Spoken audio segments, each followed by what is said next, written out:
रात का वक्त था और चांद पूरी चमक के साथ आकाश में चमक रहा था। एक छोटे से गांव में एक बच्चा अकेला और उदास बैठा आकाश को देख रहा था। वह अक्सर खुद को अकेला महसूस करता था क्योंकि उसके पास दोस्त नहीं थे। अचानक चांद की रोशनी में एक अजीब सी हरकत दिखाई दी। एक नरम और मुलायम बिल्ली छांद से उतरी और बच्चे के पास आकर बैठ गई। बच्चा हैरान हो गया और बिल्ली से पूछा, तुम कहाँ से आई हो? बिल्ली ने मुस्कुराते हुए कहा, मैं चांद से आई हूं। मैं चांद की बिल्ली हूं।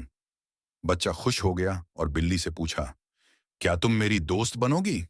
बिल्ली ने प्यारे से सिर हिलाया और कहा, मैं तुम्हें रात के आकाश की सुंदरता दिखाने आई हूं। फिर बिल्ली ने बच्चे को आकाश की सैर करवाई। वे सितारों के पास गए, चांद के चारों ओर घूमे और अलग अलग ग्रहों को देखा।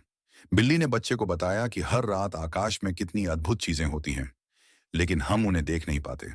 रात गुजर गई और जब सुबह हुई तो बिल्ली ने बच्चे से कहा, अब जब भी तुम अकेला महसूस करोगे, आकाश की ओर देखना, मैं वहां होगी। बच्चा अब कभी अकेला महसूस नहीं करता था।